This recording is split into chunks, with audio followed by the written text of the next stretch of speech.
cuándo debo declarar. Y me gustaría que John Helmer nos hiciera un comentario, aunque ahí lo vamos a ver, cómo se da ese primer elemento, las fechas de vencimiento para la declaración de renta. Gracias, doctor. Muy buenos días para todos. Un saludo muy especial para el equipo Misión Pymes. Agradecidos por la invitación a este importante webinar, donde, como ya lo comentó el doctor Pedro, vamos a abordar muchos temas importantes en materia de renta a personas naturales, año grabable 2022. Antes de entrar en las fechas de cuándo inician, cuándo finalizan, debemos tener presente varias cosas. La primera, los vencimientos inician el 9 de agosto y finalizan el 19 de octubre, pero es importante revisar en el RU cuáles son esos dos últimos dígitos que se deben visualizar para identificar en qué fecha es el vencimiento. Por ejemplo, tenemos el pasaporte, en algunas cosas tenemos la cédula de extranjería, debemos validar es el NI, no debemos mirar otros tipos de documentos porque a veces genera esa confusión de cuál es mi fecha de vencimiento y algunas personas toman la extranjería. Pero no solamente es, digamos, tener en cuenta el vencimiento de renta, tenemos otras obligaciones formales, sustanciales, que ya han venido, pues a la fecha ya tuvieron que haberse presentado algunas de estas. Por ejemplo, el impuesto a la riqueza, que es un nuevo impuesto que ya va a ser permanente de aquí en adelante y es una obligación para todas las personas naturales que obtuvieron un valor superior a 72.000 VTs en su patrimonio líquido, es decir, más o menos 3.053.664.000 pesos. Y eso tuvo que haberse ejecutado, presentado el 9 de mayo. Ahorita ya vamos a entrar en septiembre, en la segunda cuota. Y ahí es donde viene el tema que el doctor Pedro estaba enunciando.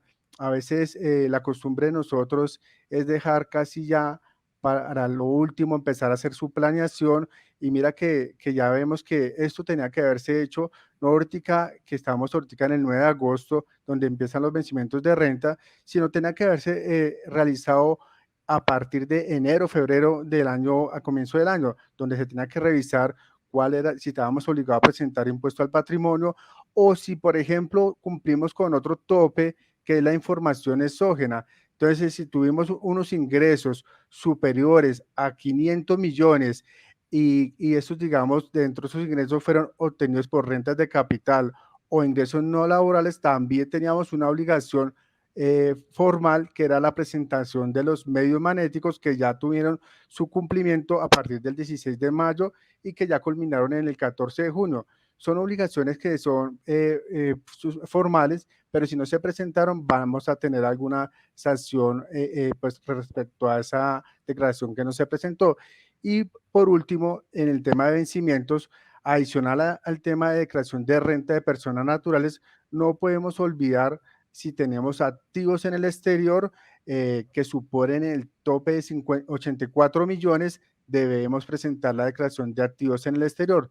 Son declaraciones formales y sustanciales que no solamente ahorita en el 9 de agosto inician, sino que ya tienen que estar preparadas para esas declaraciones que tuvieron que haberse presentado en su momento. Sí, es importante estas puntualizaciones que John nos hace, porque hoy nos vamos a referir fundamentalmente a las personas naturales, pero dense cuenta que hay obligaciones concomitantes que habíamos señalado, como esta de los activos en el exterior, como el impuesto a la riqueza, como la obligación de la información exógena, que cubre a las personas naturales y que ya fueron objeto de fechas. El RUP, que si bien los que declaran son las personas jurídicas, que venció el 31 de julio del 31 de julio de este año y que buscaba identificar a esos beneficiarios finales de las rentas provenientes de todo tipo de sociedades o todo tipo de personas jurídicas, porque aquí también lo que hay que mirar es que según la norma colombiana, la obligación del RUC cubría incluso la CESAP, o sea, las entidades sin ánimo de lucro, hasta el tema de administración de propiedad horizontal, en donde hubo una gran discusión, las juntas de acción comunal, por supuesto, todas las sociedades respectivas. Y ya nos mencionaba entonces John los vencimientos, que son estos que están señalados acá en nuestra presentación para que ustedes los verifiquen, que se van a dar para las personas naturales en agosto, septiembre, octubre, y John explicaba cuál era el procedimiento. Sin embargo, tal vez el punto primero sobre el cual quisiera compartir algunas opiniones con John tiene que ver con qué reforma aplicar. Colombia ha hecho en los últimos 20 años alrededor de 18 reformas tributarias. Cada gobierno se da el lujo de tener 2 o 3 reformas tributarias. Todas las reformas tributarias tocan las personas naturales, todas tienen adicionalmente un capítulo de lucha contra la evasión y eso pues obviamente en algunos casos nos preocupa bastante. Pero hoy lo que la mayoría de nuestros amigos y clientes nos dicen es, bueno, ¿y yo qué aplico? Es que hay tantas leyes por ejemplo, el gobierno actual del presidente Petro comenzó su gobierno con la presentación hace un año exactamente de una reforma que después fue la ley 2277. Y entonces uno dice, bueno, ¿qué es lo aplicable para el año grabable 2022, que es el que debemos declarar, ¿no? O sea, en esta fecha en las que estábamos mencionando, vamos a declarar los ingresos obtenidos en el año 2022 que se declaran en el año 2023. Y entonces tenemos algunas normas. Por ejemplo, tenemos la ley 2010 del año 2019 que fue denominada del año ley de crecimiento, o la ley 2155 de septiembre del 2021 que se llama ley de inversión social. Y tenemos también la ley 2277 del año 2022 que se llama Igualdad y Justicia Social. Entonces, si estamos preparando nuestra declaración de renta del año grabable 2022, ¿cuál es la ley que tenemos que aplicar y por qué? Hablemos un poquito sobre la ley aplicable en el tiempo y por qué se da y vamos perfeccionando, porque hoy hay muchas personas que piensan que las últimas disposiciones son las vigentes. ¿Cómo nos podemos aclarar esta situación, John? Claro que sí, doctor.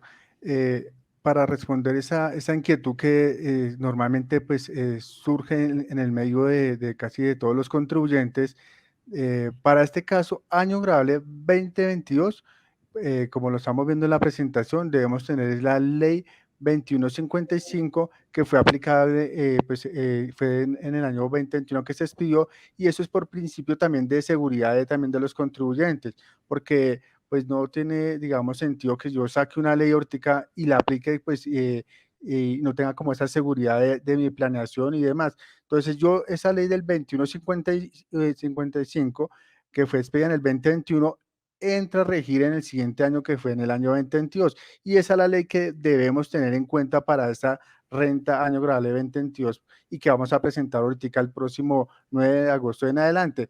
¿Qué es lo importante respecto a estas dos leyes?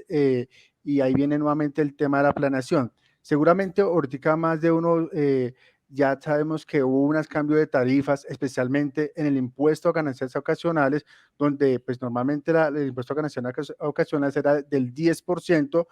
Esa tarifa incrementó con esta nueva ley 2277, incrementó al 15%. ¿Qué quiere decir?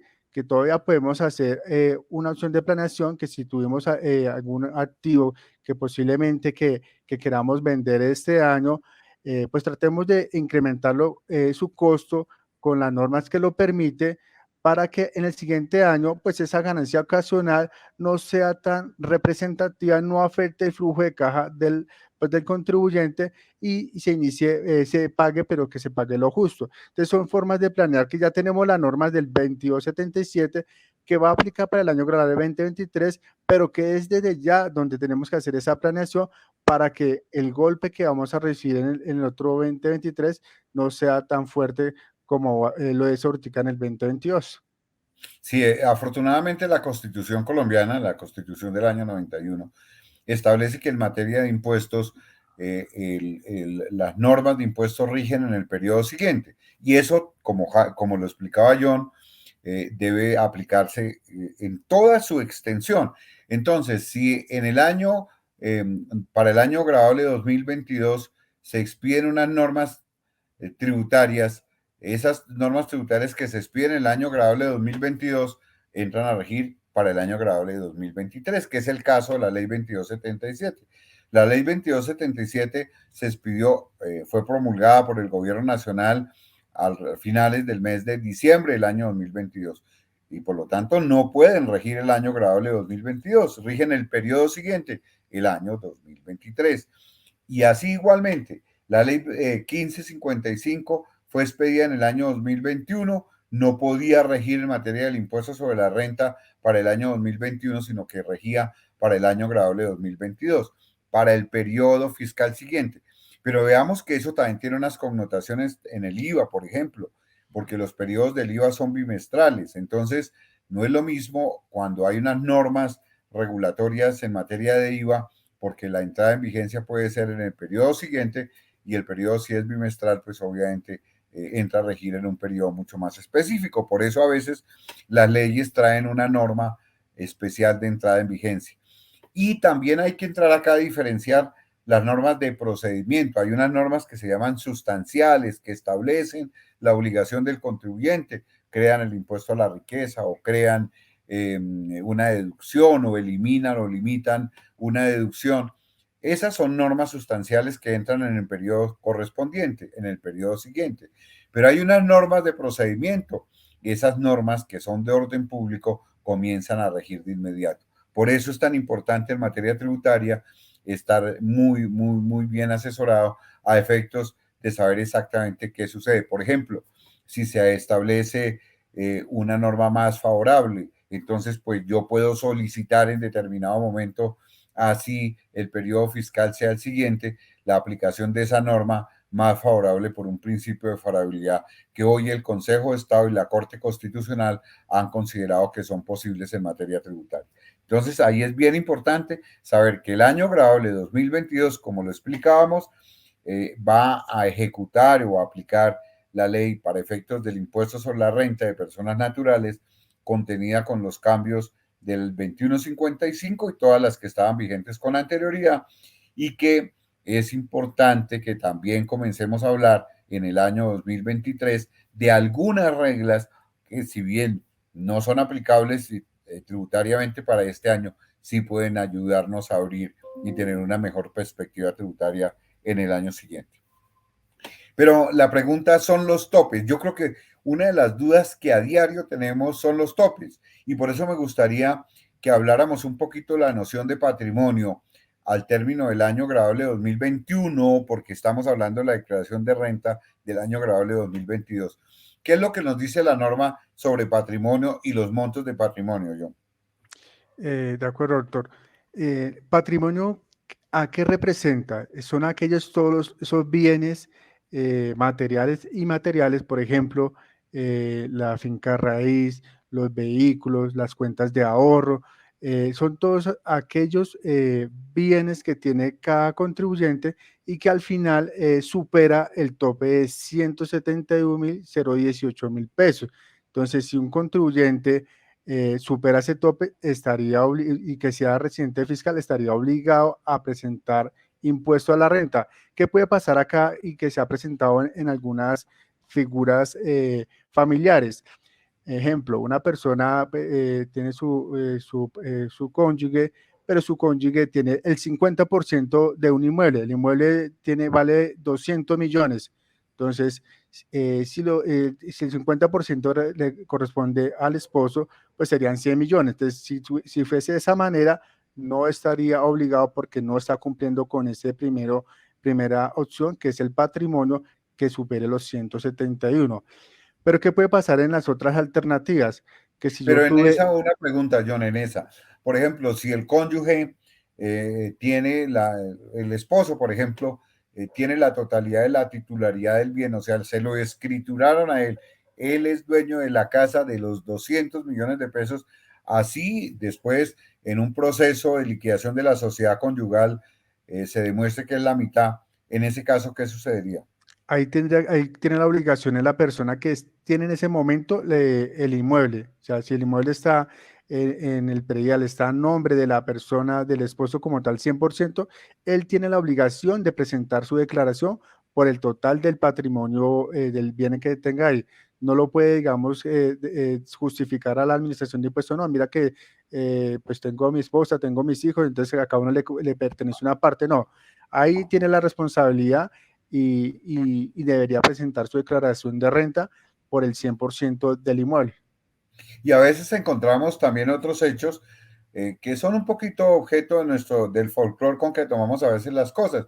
A menudo, muchos de mis clientes me dicen, oiga, Pedro, es que imagínese que un gran amigo mío me dijo que tenía un lío por allá con la esposa y que entonces me trasladaba los bienes a mí y yo se los recibí porque es muy buen amigo mío y entonces los bienes valen 500 millones de pesos, pero mío no es nada, yo antes no declaraba. En ese caso, ¿usted cree que esa persona debe declarar? Sin duda alguna, doctora, digamos, ya tiene la titularidad del inmueble, esa persona estaría obligada y adicional se le surge otra obligación, inclusive puede ser penal, porque tiene que validar y justificar cómo incrementó su patrimonio en ese valor. Ustedes saben de viene, bueno, yo adquirí este inmueble porque por alguna razón un tercero me lo adjudicó.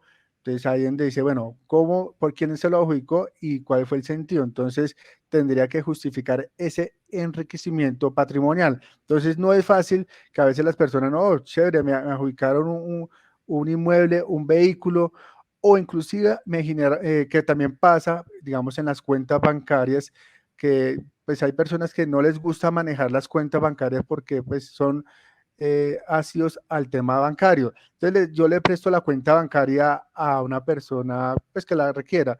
Si esa persona me consigna un dinero a mi cuenta, ya por el tope de transacciones bancarias que superó 53.206.000, así esos ingresos, así esa transacción no hubiese sido para mí, tengo la obligación de presentar la declaración de renta, porque si no lo hago, pues quedaría una declaración no presentada y estaría incurriendo en una posible sanción. Entonces, a veces no es fácil y a veces no, prestar sus cuentas bancarias, que yo recibo un inmueble, así no sea para mí finalmente, porque estuve incurriendo en estas obligaciones de impuesto de renta.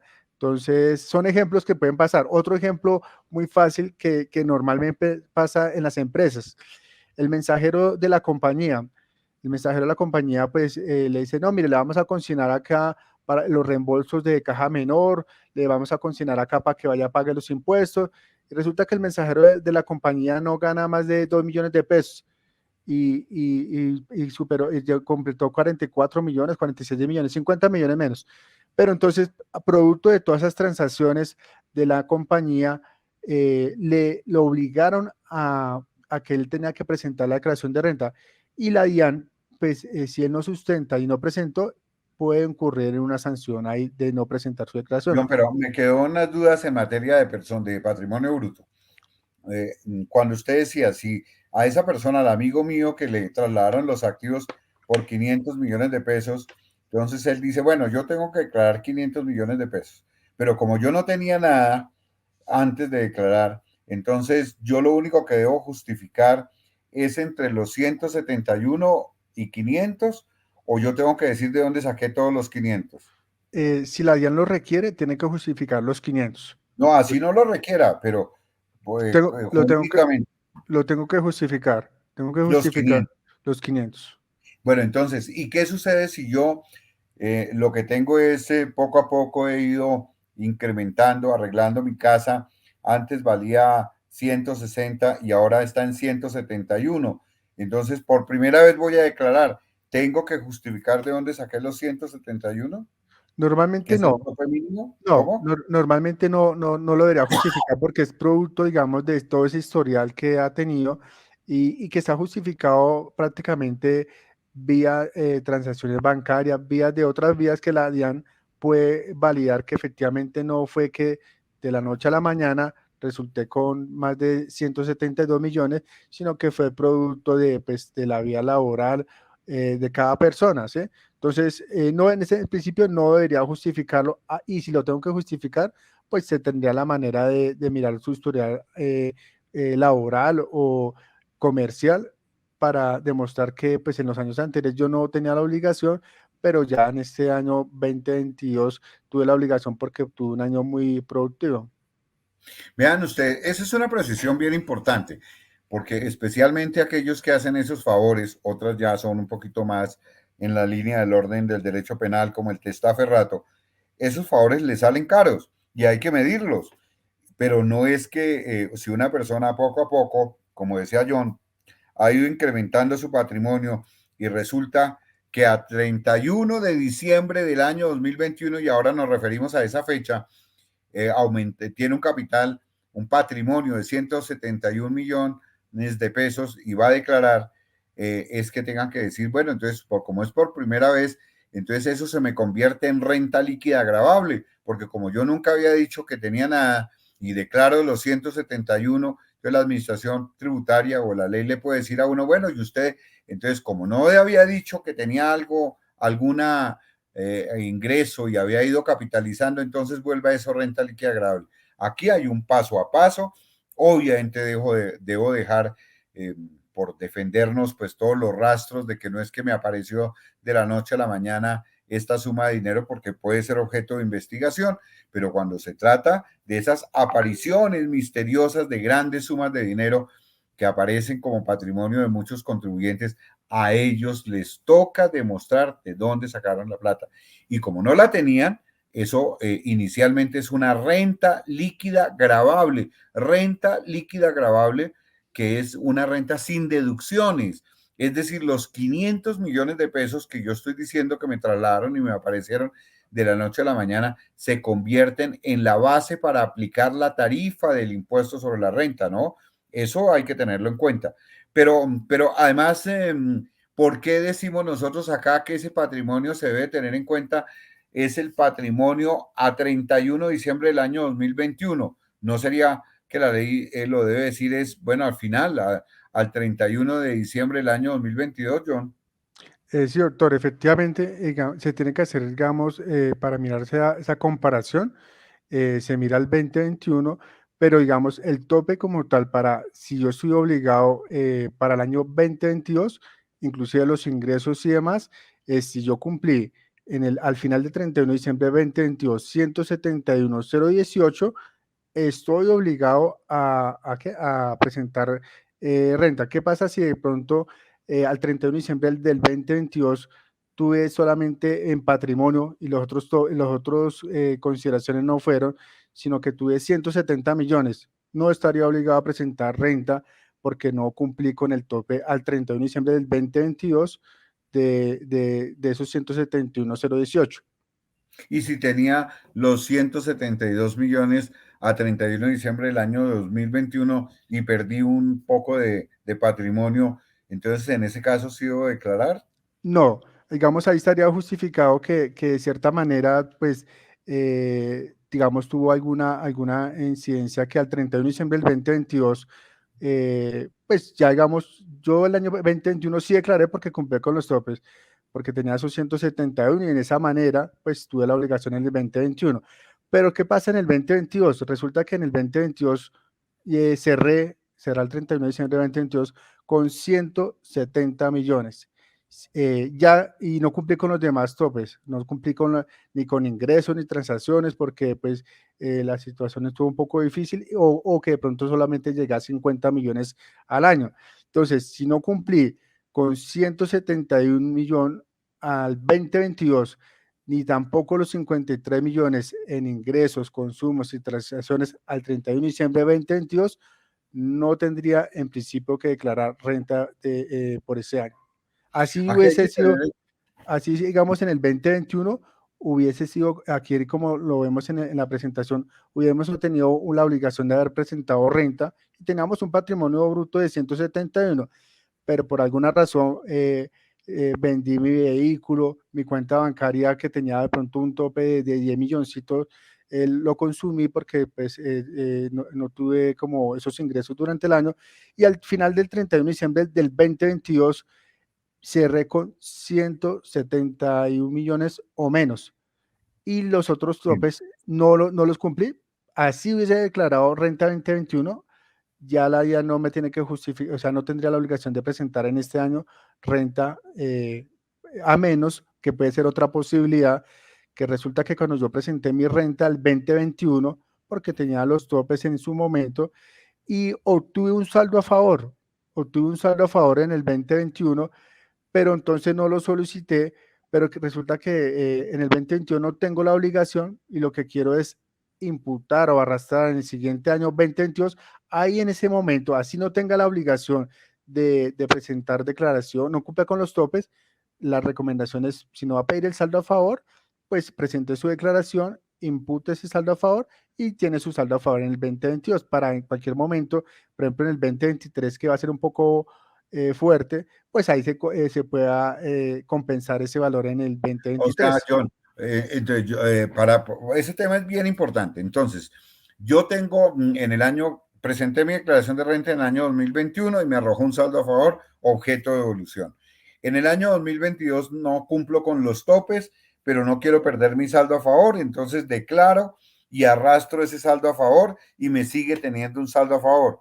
¿Ese lo puedo pedir en devolución en el año 2022 o solamente puedo ver si declaro en el año 2023? Digamos, ahí ya depende de pues, lo que quiera hacer el contribuyente. Si lo que yo quiero es como seguir arrastrando ese saldo a favor, No quiero que me lo devuelvan. ¿Por qué? entonces es mejor pedirlo de una vez. O sea, no, pues, no tendría sentido arrastrarlo en el 2022. O sea, O lo que sea, pasa no es que, debo esperar a hacer una declaración del 2022, sino lo pido sino de una de vez. una vez. Pero Pero si declaro, puedo pedirlo.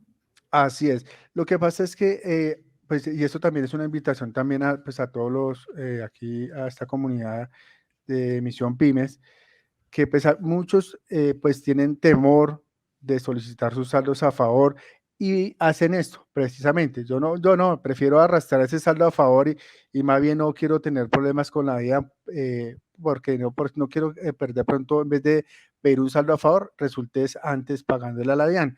Pero si yo hice mi declaración, tengo mi soporte, la hice en debida forma, pues yo tengo todo el derecho de pedir ese saldo a favor. O sea, no tengo que ni siquiera arrastrarlo como en este caso, que a pesar de que no tengo los topes y de pronto lo tuve en el 2021 que tuve esos 171, pero en el 2021 lo tuve, pues pide su saldo a favor. La DIAN es un proceso que si tiene todos sus documentos, la DIAN pues te hace su proceso normal y le devuelve su saldo a favor. Pero bueno, miremos opciones. Si de todas maneras yo tomé la decisión, así no esté obligado a declarar por el año grabable 2022 y presento mi declaración, esa declaración la DIAN puede decirme que es nula o inexistente o se puede dar por no presentada. No, no digamos porque, pues digamos, si tengo ya un saldo a favor, que yo quiero como seguir arrastrando porque quiero, digamos, según mi planeación en el siguiente año es seguir pues contribuyendo, lo puedo arrastrar y no tengo ningún problema, no lo pierdo. Bueno, es importante todo esto porque eso es lo que nos lleva. Yo veo muy a menudo, por ejemplo, personas que tienen comerciantes que en el día a día, en el devaneo del día a día, tienen unos ingresos, por supuesto, superiores a 53 millones, pero dicen, no, a mí no me los detectan porque yo los tengo bajo mi colchón.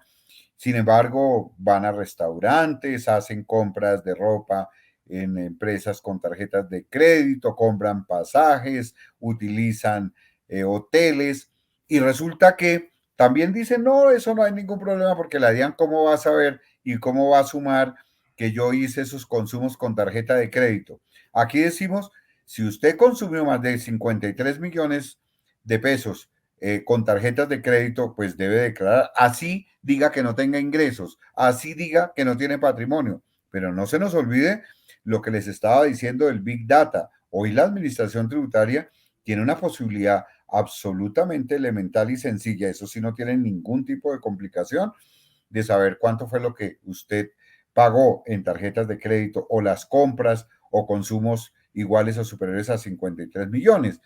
Entonces, esos préstamos también de la tarjeta, no es que a mi amigo, a mi amiga, a mi novia les presté, si yo no cumplo los topes por patrimonio o ingresos, pero los cumplo por uso de la tarjeta de crédito o compras cuyo valor sea superior o consumos a 53 millones, pues ahí sí estoy metido en la declaración de renta del año grave 2022. ¿Sí es así el concepto, don John? Así es, doctor. Si se cumple al 31 de diciembre del 2022, sea por el patrimonio de 171.018 o sea por el consumo de tarjetas de crédito o débito por 53.206.000, así le haya prestado mi cuenta bancaria a un tercero, tengo la obligación de presentar esta declaración de renta. Una cosa que se hizo en la reforma Carrasquilla y en la cual tuvimos oportunidad de participar como asesores del gobierno, fue crear el régimen simple, y el régimen simple, al cual muy seguramente si hay algún tiempo nos referiremos más adelante, lo que buscaba era que algunos contribuyentes que voluntariamente se acogieran al régimen simple pudieran pagar sus impuestos de una manera diferente. Una persona que se acogió al régimen simple debe cumplir con la declaración de renta. Ya con esta declaración del régimen simple, no tendría la obligación de presentar la declaración de renta por este medio. Solamente con la declaración del simple ya está subsanado esta obligación. Bueno, entonces, como ustedes ven, aquí hay unos topes para declarar. Esos topes, como ustedes ven, tienen diferente tipo de naturaleza, diferente tipo de efecto. Eh, mm, Hay ocasiones en los que, por ejemplo, al título de ingreso, al hermano se le consigna plata para que pague los arriendos o pague determinada cantidad de dinero y suma más que 53 millones, lo que hace que lo obligue a declarar. Pero para cerrar este capítulo, si a un tercero, a mi conductor, yo le doy para que pague, porque yo no tengo tiempo, en los servicios públicos, el arriendo, la administración, la gasolina, mes a mes alguna platica y resulta que son más de 53 millones de pesos, a él le toca declarar porque así lo dice la ley. Pero ¿será que le toca pagar impuestos o esos él los puede declarar como ingresos recibidos de terceros para operaciones de terceros? ¿Ahí qué habría? ¿Cuál sería la noción? Ahí normalmente eso como no fue ingreso para él, solamente presentar su declaración con sus otras características o sus otros, si él tuvo patrimonio, si tuvo otros ingresos, con esos ingresos que sí son directamente, esa sería su declaración. Entonces y buena la pregunta, doctor Pedro, porque resulta que la DIAN que va a ver ahí, dice, mira, pero ¿cómo así que este tercero tenía 100 millones en esos movimientos? Pero resulta que le está declarando 48 millones de ingresos. Seguramente pues esa persona debe tener su conciliación y en su extracto bancario identificar, soportar que ese dinero fue consignado para otro tercero. Entonces no debería ser ingreso para él, no, seguramente no debería pagar impuestos, pero sí tiene la declaración formal de presentarla. Esa es otra, como para cerrar este punto, es otro tema que a veces declarar no significa que toque pagar. Muchas Sí, veces, ahorita lo vamos a mirar. O sea, hasta 41 millones de pesos la persona puede decir eso eran, pero eso parte de la noción de ingresos, John, que yo creo que vale la pena para cerrar el capítulo de no topes tendría que, mencionarlo. Ingreso es aquel activo que tiene la capacidad de incrementar el patrimonio del contribuyente. Pero si a él le dieron una plata, que es un préstamo, que es para trasladarle a un tercero, o utilizó la cuenta como puente, pues debe probarlo. Ahí lo importante es la prueba. ¿Cuáles son sus ingresos propios? ¿Cuáles son los ingresos de terceros? Y ese tercero debe estar en capacidad también de decirle, sí, efectivamente yo le entregué lo que excede los 41 millones hasta los 53 o hasta donde declaró para que hiciera determinado tipo de cosas y yo ya los declaré en mi declaración de renta. Eso es para efectos de las claridades. así es, doctor. Y ese es el caso que pregunta doña Judy de los ingresos que le hicieron a terceros, caso de la explicación perfecta del mensajero que se le consigna en su cuenta para pagar algo, como se registra en la declaración. Ese es el caso al cual nos estamos refiriendo. Yo el ejemplo lo puse con el conductor, pero es exactamente el mensajero. El mensajero puede estar recibiendo 20 millones de pesos de sueldo y 80 millones de pesos de esas consignaciones. De él son 20, deberá de, no, ahí en ese caso, acordémonos que como superó los 53 millones, debe declarar renta, y supongo que el patrono correrá con la elaboración correcta de la declaración de renta, pero él en su declaración tuvo 20 millones de pesos de ingresos propios que no pagan impuestos y los demás son ingresos recibidos de terceros para actividades que no generan enriquecimiento para él y que debe señalarlas como un ingreso no constitutivo de renta para él, pero debe dejar las pruebas respectivas de que fueron ingresos recibidos para el cumplimiento de su misión, el mensajero, el conductor, etcétera, etcétera. Entonces, sobre esa base, John, si ya no tiene un comentario sobre topes, comencemos a hablar de las tarifas del impuesto a la renta. Tarifas que cada vez me preocupan más. Las personas naturales, acordémonos que en la introducción decía yo que hace unos 15 años se decía que los trabajadores, especialmente los que tenían vínculo laboral, el impuesto a cargo era el monto igual a las retenciones en la fuente y que no tenían que presentar declaración y que había ahí una equivalencia entre el impuesto a cargo y las retenciones efectuadas. Eso cambió y ha cambiado para endurecer la posición de las personas naturales. Y antes de mirar un poco los intervalos, tengamos en cuenta que aquí, como ustedes ven, se cumple una premisa que dice a mayor ingreso, mayor tarifa. O sea, no es un impuesto proporcional, es un impuesto progresivo. Entre más recibo yo ingresos, más tarifa pago. Sin embargo, vean ustedes que después de que pasan de 1.178 millones en adelante, que la suma es del 39%, de ahí en adelante pues se convierte en proporcional. Y esa es una de las discusiones más duras que hubo en la reforma tributaria pasada. Sin embargo, tengamos en cuenta que 1.178 millones en cabeza de una persona natural pues corresponde a un porcentaje mínimo. Para esa persona, después de ese valor, se convierte en proporcional, pero entre 41 y 37 y 41 y 1.178 millones es progresiva. Vean ustedes que va aumentando a medida que pasa aumentando, va aumentando la tarifa a medida que va aumentando el ingreso. ¿Sobre eso tiene algún comentario, John? Especialmente pues, reafirmar que pues, es una tarifa marginal porque así como si va aumentando el ingreso, pues va aumentando la tarifa, pero adicional se debe tener en cuenta que también hay unas UETs que suman y restan depende del intervalo. Entonces, por ejemplo, si estoy en el intervalo que son de más o menos 41 a 64 millones, pues le resto 1090 VTs que corresponden pues a los 42 millones que tenía en la parte inicial donde estaba cero. Y esa es la forma como empieza a mirar y por eso se llama marginal, porque pues dependiendo de la gradualidad de los ingresos más la suma y restas de unas VTs, pues se establece la base para liquidar la tarifa. Adicional, pues la otra tabla que tenemos es para el tema de dividendos y participaciones, que dependiendo si supera el tope de 11.401.000, pues va a tener una tarifa ahí de impuesto. Entonces, eso es en materia del tema de tarifa marginal. Sí, esa es una buena precisión. En Colombia, las tarifas de las personas naturales son muy altas. ¿Por qué? Veamos que la tarifa general del impuesto sobre la renta de las personas jurídicas es el 35%.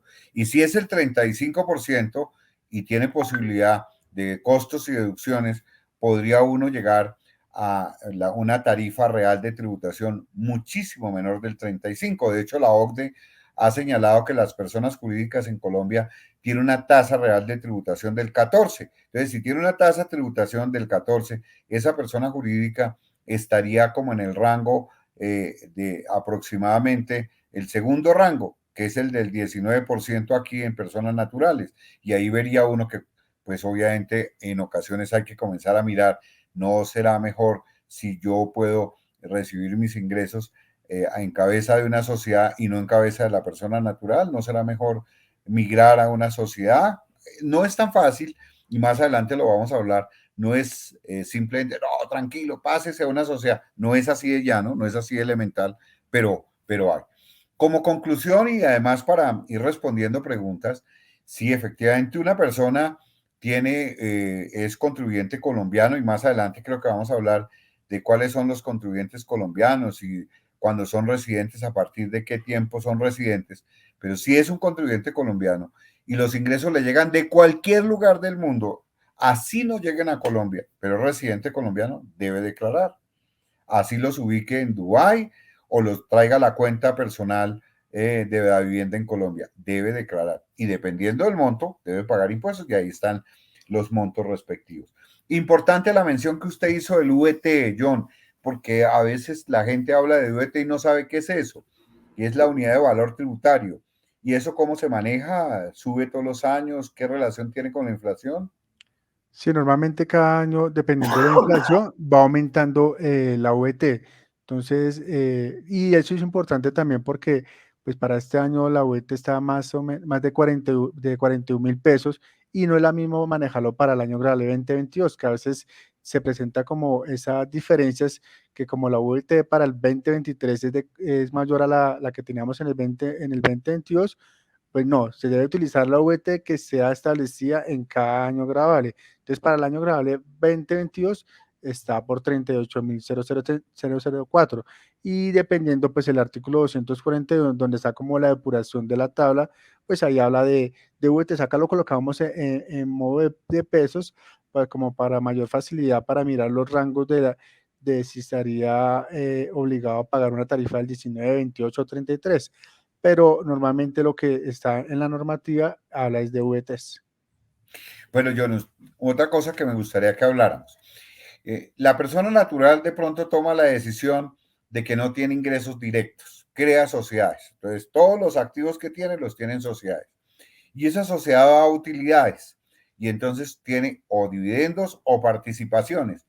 ¿Cómo funciona ahí el tema? Es que ya, si es la sociedad la que tiene los activos y distribuye utilidades, ¿cómo funcionan los impuestos?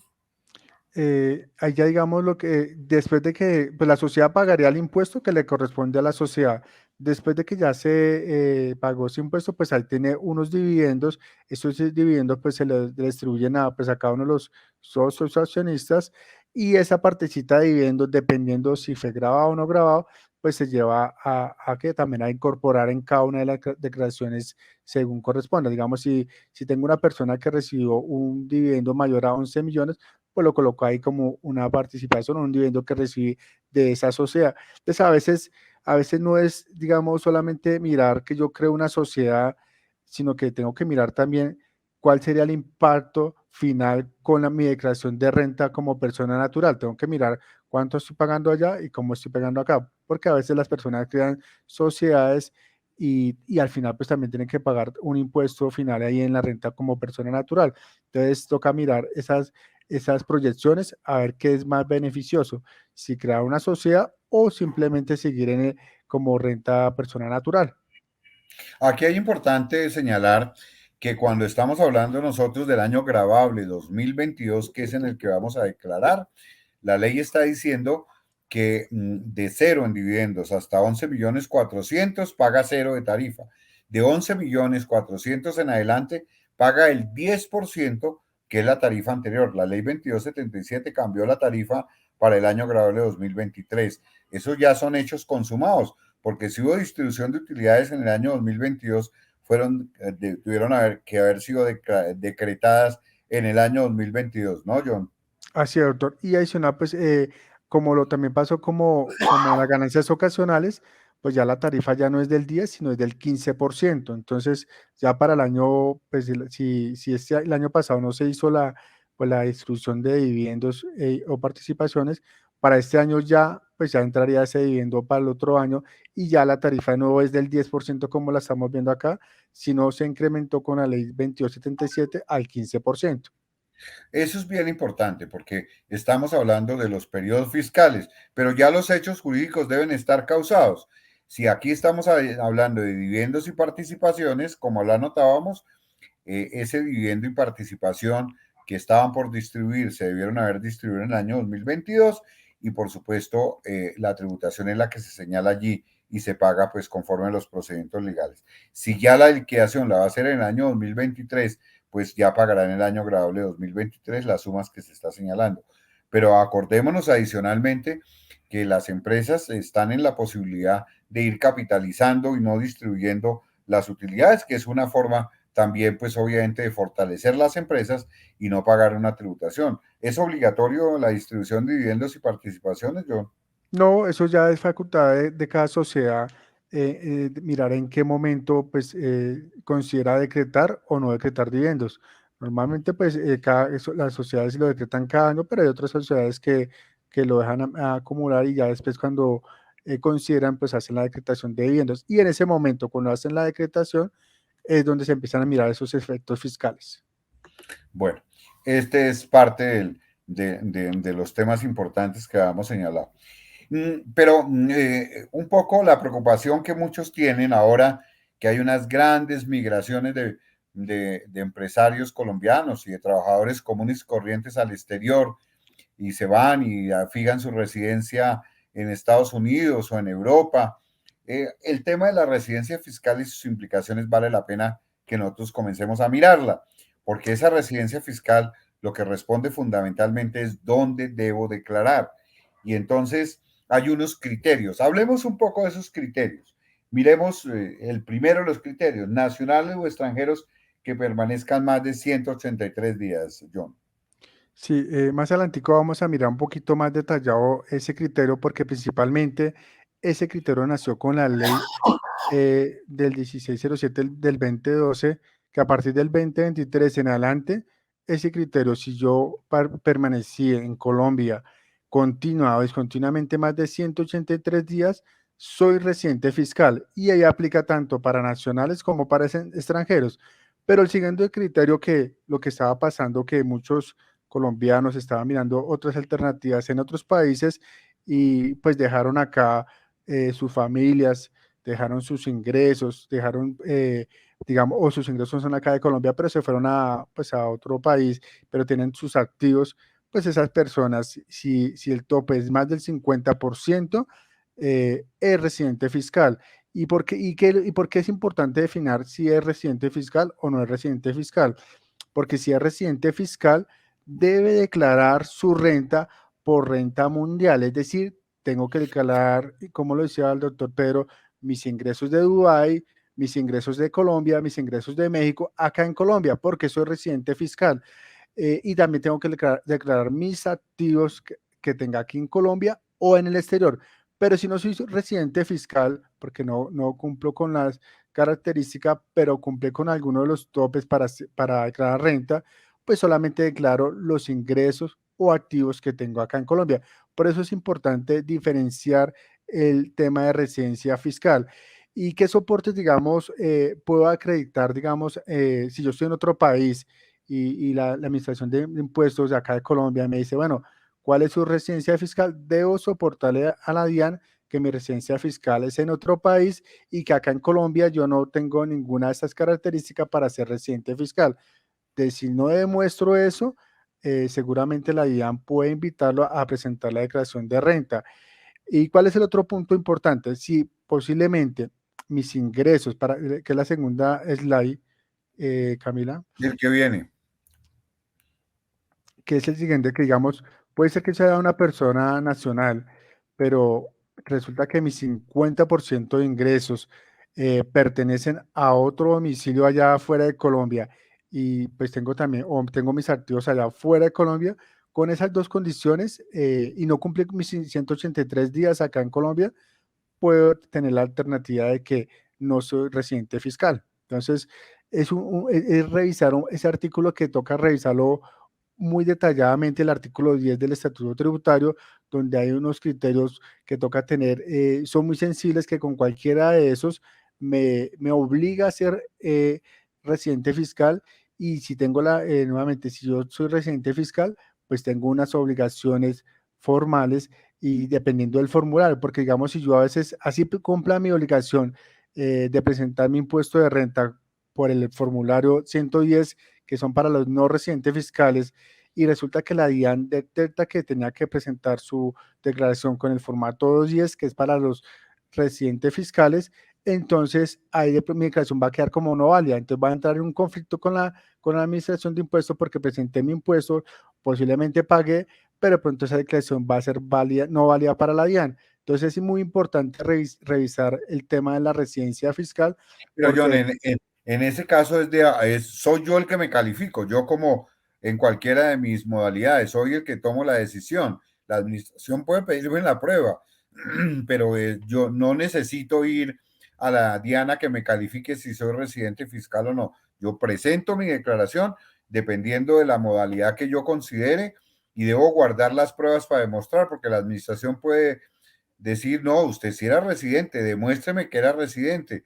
O la administración le puede decir, demuéstreme que no era residente. Y yo pues tengo que tener las pruebas pertinentes, ¿no? Así es, doctor. Entonces, si lo miramos en el siguiente slide, Camila, eh, entonces eso es como el árbol del artículo 10 del Estatuto Tributario.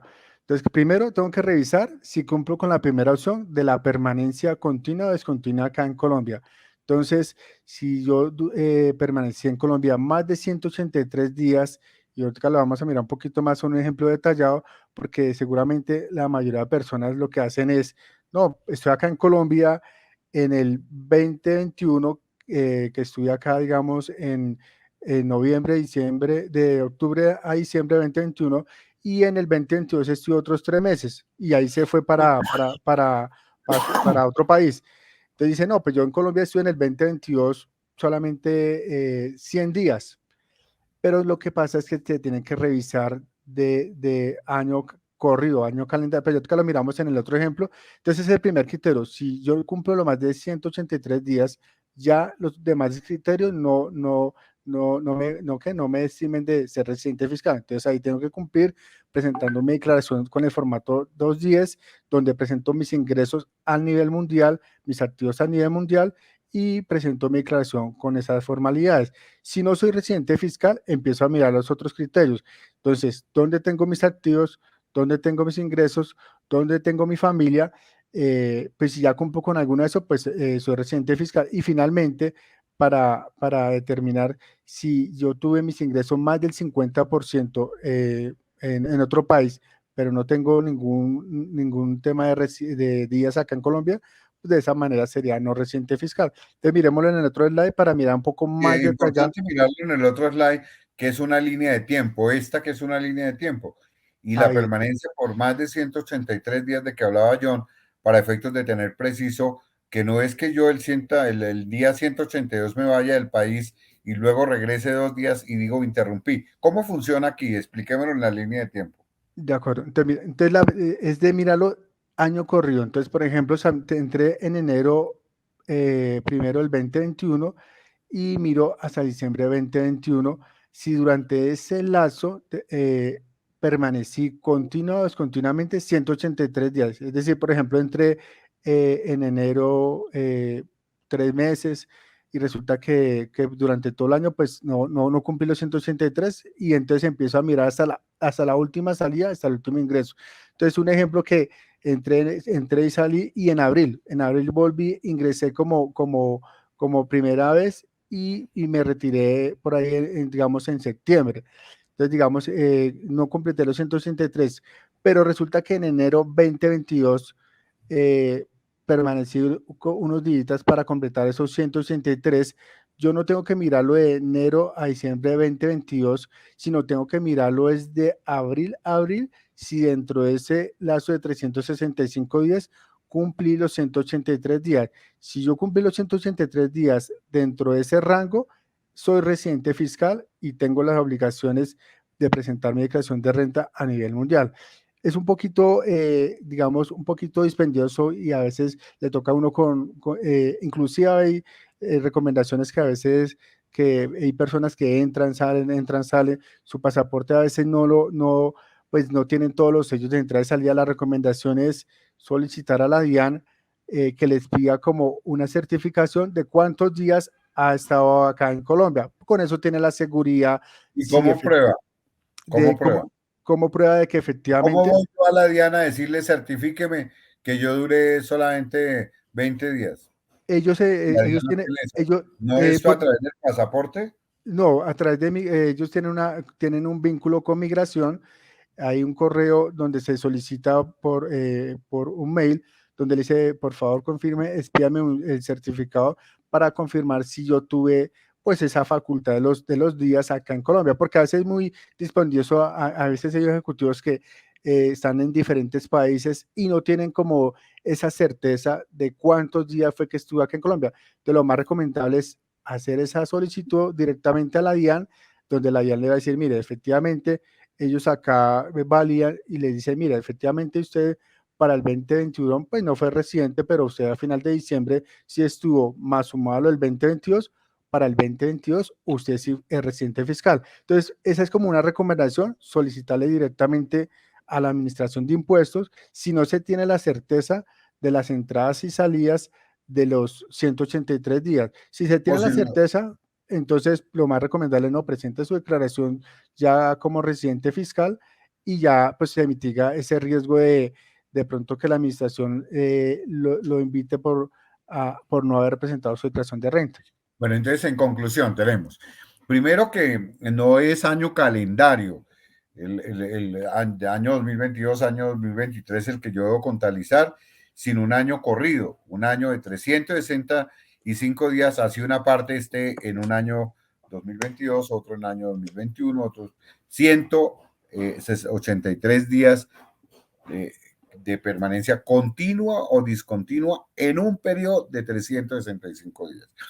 Lo otro es que hay formas de probarlo, entre esos la certificación de la DIAN que solicitará a la autoridad pertinente, que es migración, que le diga cuándo entró y cuánto salió para saberlo, o si eso también lo necesita para defenderse, si la DIAN le hace el requerimiento, pues también puede pedirlo como prueba. Eso es un tema importante de la residencia fiscal, tiene efectos sancionatorios, como ya lo mencionamos, y es un punto bien importante de tener en cuenta para aquellas personas que entran y salen del país. Miremos ahora, porque se nos está acabando el tiempo, la residencia, los sistemas de renta cedular. Eh, una cosa que llama mucho la atención es que en Colombia, cuando presentábamos nosotros la declaración de renta, pues sencillamente las rentas todas eran iguales. Si yo era asalariado y tenía 100.000 pesos de renta al mes, pues era igual que recibiera otro tipo de ingresos por pensiones de jubilación o por otro tipo de rentas de capital o cualquiera de las que se podrían llegar a dar. Sin embargo, en Colombia, desde hace un número de años, comenzaron a hablarse de canastas, o sea, de rentas cedulares. ¿Qué quiere decir eso? Que están obligando a las personas naturales a declarar según el tipo de rentas a los cuales la ley le ha establecido diferencias y eso tiene unas implicaciones importantes en materia tributaria. Expliquemos cómo manejamos las canastas para el año 2022, cuáles son las canastas generales, cuál es la de pensiones, cuál es la de dividendos y participaciones y su efecto para que nos quede claro que las personas naturales en el año grabable 2022 deben declarar cedularmente, es decir, teniendo en cuenta esas canastas del año grabable. De acuerdo, doctor. Prácticamente en esta depuración sí se ha mantenido respecto al año 2021, que es la misma depuración que se va a hacer también en el 2022. Y principalmente pues tenemos, nosotros aquí la discriminamos en tres canastas, que la primera es como la general, donde va pues las rentas de trabajo, las rentas de capital, las rentas no laborales. La segunda canasta pues son para aquellas personas que pues que son pensionadas y la otra pues son las dividendos y participaciones. Estas tres canastas están en el formulario 210 y de esa manera pues tiene también sus requisitos formales y deducciones. Entonces toca empezar a mirar cuánto fueron mis ingresos, de esos ingresos, cuáles son los ingresos no grabados por ganancia ocasional, cuáles son mis costos y deducciones que tengo derecho, cuáles son mis rentas exentas y a esa base ya depurada con las limitaciones correspondientes la llevo a la tarifa que estábamos revisando del cuadrito anterior, del 241, para mirar en cuál de esos rangos me establezco. Sumadas esas tres tarifas, esas tres intereses impuestos, al final se paga en un solo formulario el impuesto por el año grave 2022. Cada canastica tiene su operación, cada canastica tiene sus requisitos y ya dependiendo pues de la actividad económica, del desarrollo de cada persona natural, pues tiene la obligación de presentar esa declaración de renta. Pero de pronto, como para abordar un poquitico más el tema más adelantico. Una de las recomendaciones también que hacemos es que como ya tenemos el reporte de la DIAN, en principio, el reporte que normalmente se alimenta de toda esa información exógena que les solicitan a todos los contribuyentes, es revisar, validar junto con todos sus soportes de certificados de ingresos de retención, si tiene dependiente, si tiene certificados de GMF, si tiene de pronto ciertas deducciones que dan derecho, pues que las tengamos acá y de aplicabilidad. Otra recomendación adicional es que es actualizar el RU, que tengamos actualizado el RU para validar efectivamente a qué canasta corresponde, porque por ejemplo hay muchas personas que son asalariadas y no tienen como pues esa actividad económica asalariada, otros que ya son pensionados y algunos de oficio la DIAN no les actualizó el RU, se debe revisar que tenga actualizado su actividad económica de pensiones, porque de esa manera, pues cuando vaya a diligenciar su formulario 210, pues no va a tener ningún rollo ni diferencias ahí, porque a veces salen unas diferencias de por qué no tengo esa actividad económica ahí en la primera casillita del renglón del formulario, y ahí es donde empieza como a empezar a generar problemas. Entonces, la recomendación es actualizar su RU, revisar que tengamos todas las responsabilidades de actividades económicas y correspondientes para que cuando yo vaya a diligenciar mi formulario y que tenga mis claves de firma e ingreso de la DIAN, no tenga ningún inconveniente. Importante, importante todos estos puntos que estamos señalando. Más adelante vamos a hablar de las sanciones y vamos a hablar de las declaraciones sugeridas, por eso los dejamos en este punto que John señalaba. Aquí lo importante señalar es que en materia de canasta no ha habido mucho cambio, como él lo decía, pero que hay que hacer los cálculos respectivos por cada una de ellas, que tiene unos rangos de tributación diferentes y unas bases grabables a las cuales se les aplicará la tarifa para el año grabable 2022 aplicable o señalada en el artículo 241. Las rentas de pensiones que son también específicas porque hay una renta exenta que tiene un tope hasta 458 millones de pesos. A los pensionados se les pretendía en la ley 2277 poner una tributación igual, bajo el entendido, decía el gobierno, de que la plata para el pago de los pensionados salía del presupuesto nacional y los pensionados decían sí, pero es que yo lo que hice durante mis 20 o 30 o 40 años de trabajo fue aportar de mi sueldo para poder tener una pensión futura. En esa discusión, afortunadamente, ganaron los pensionados y la renta en el año 2020, en el año 2023 tiene la misma característica del año 2022, es decir, es una renta exenta con unas limitaciones. Creo que eso es de justicia con la tercera edad. Y las canastas que tienen que ver con los dividendos y participaciones, que como les decíamos, sí sufren modificaciones para el año 2023 y hay que tener en cuenta la legislación aplicable para el año 2022, que tienen que ver con los dividendos y participaciones que hayan sido distribuidos y que necesariamente esa distribución, acordémonos que se puede hacer a título de un ingreso no constitutivo de renta o ganancia ocasional. Y cuando le llega a la persona natural esa dividendo y participaciones a título de ingreso y no constitutivo de renta ni ganancia ocasional, cuando el impuesto ya lo pagó en cabeza de la sociedad. Sin embargo, eso está cambiando en la medida en que hoy todas las dividendos y las participaciones pueden comenzar a generar algún tipo de tributación, que ya lo habíamos señalado. Hay unos cambios en la legislación. Aquí la conclusión es que hay que hacer la liquidación de los impuestos celularmente y que ahí le va a arrojar en el mismo formulario la posibilidad de establecer una base gravable, que es lo que debemos pagar.